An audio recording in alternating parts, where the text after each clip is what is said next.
Here's another thing that I want to talk about. And no, I am not going to be showing any video evidence because in situation like this, the defense is very easy. And once someone have an easy defense against something, then you run the risk of facing libel. And in Jamaican libel laws are very, very, very, very silly in my opinion, but this is not a legal channel. So I tend to stay away from things that can lead to libel. But speaking in general now, I've noticed a consistent trend over the years at the track where it is seeming that jockeys are not riding out their mounts properly. And this is not just for winners, because I've seen it just one and two times where someone in second probably could catch the leader but stop riding, but that's rare. But it mainly happens when someone realizes that they cannot win the race again, and they're in second and they stop riding, and then the person in third fly past them, or they're in third and stop riding, and the person in fourth fly past them. Even sometimes they're down in fifth and the person fly past them.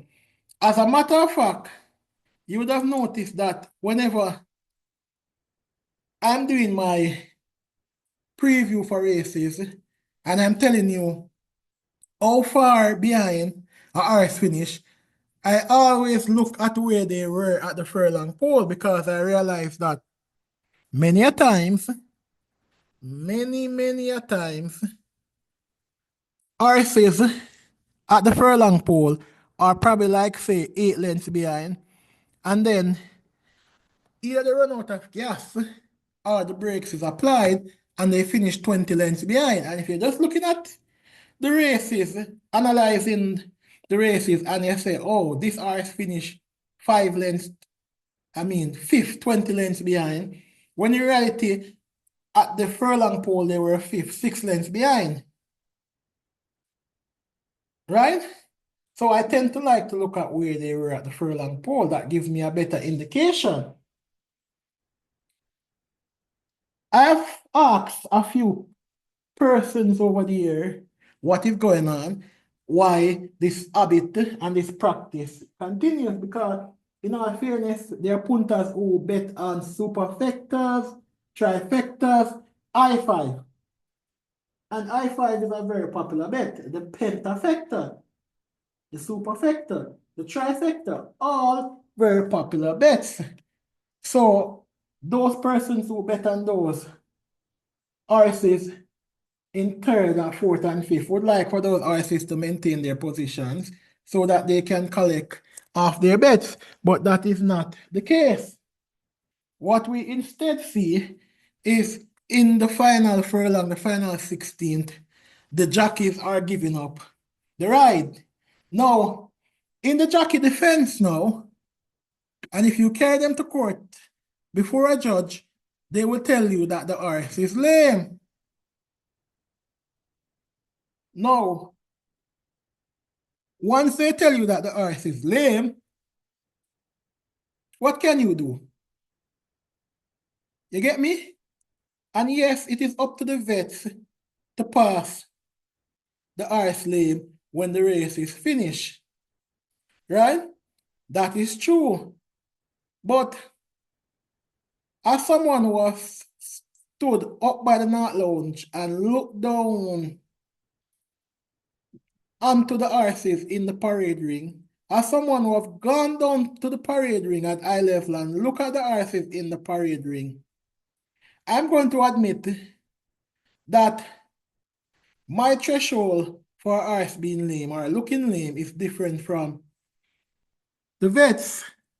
I am not schooled in knowing when a horse is lame because there's many times I look and I see that horse and I say that horse look lame. And then that horse did perform as a lame horse, but it was not scratched and it was not reported lame when the race was finished. So perhaps I don't know anything and the vets know more than me and the jockey also know more than the vets. Well, the jockeys will know more than the vet. They're the one riding the horse and they'll know what the horses feel like when they're riding the horse. Come on. But the bottom line is,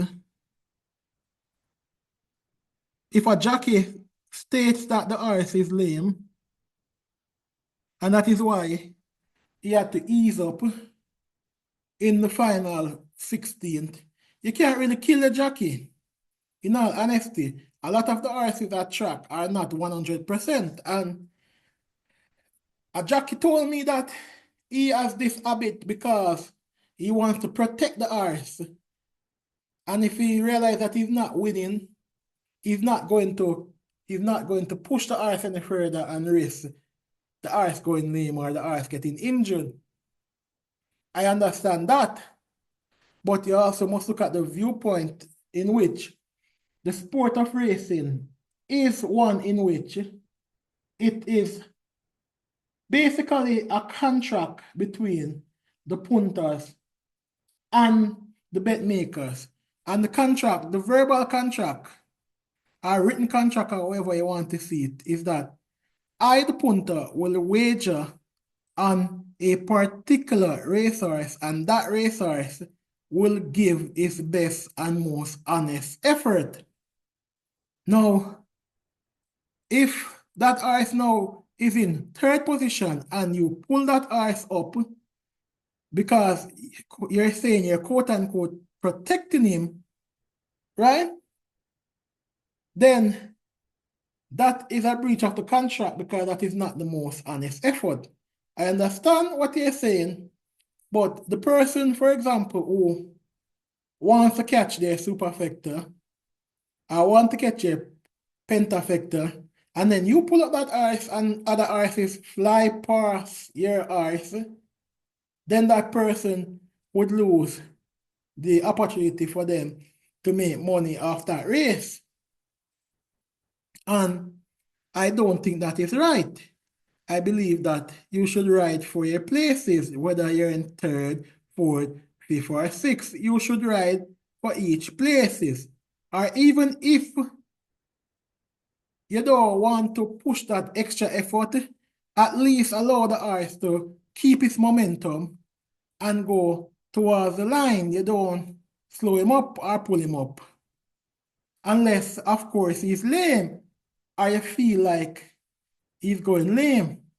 In that case, I'll say, all right, go ahead.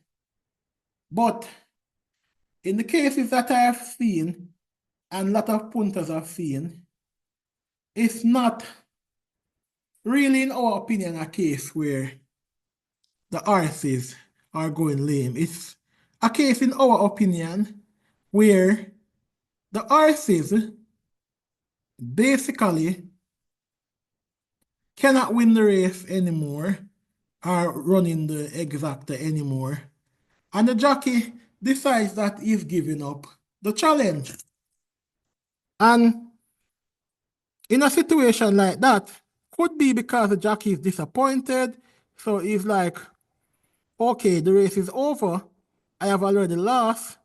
Why bother to kill out myself? But it comes back down again to punters, as I say, placing their money on horses and jockeys not fully riding out their mounts. And before people start talking about punters can say anything and punters this and punters that, here's the reality. We all agree that the purse in the racing industry needs to increase. And the purse in the racing industry cannot increase unless the punters increase their spending. That is a no-brainer. And the punters will not increase their spending unless their chances of winning, in their opinion, are increased. So when things like these happen, for example, and it turns off punters from buying particular races, someone will say, I'm not buying no I-5 because every time I buy an I-5 and my eye is supposed to come fourth and fifth. The arts that I have on the fourth and fifth line supposed to come fourth and fifth. They get pulled up. I'm not buying any more i5. You find that that person will not buy another i5. And of course, there are some people who are just addicted, so that won't matter to them. But at the end of the day, though, integrity should matter either way. So that is basically all I'm saying.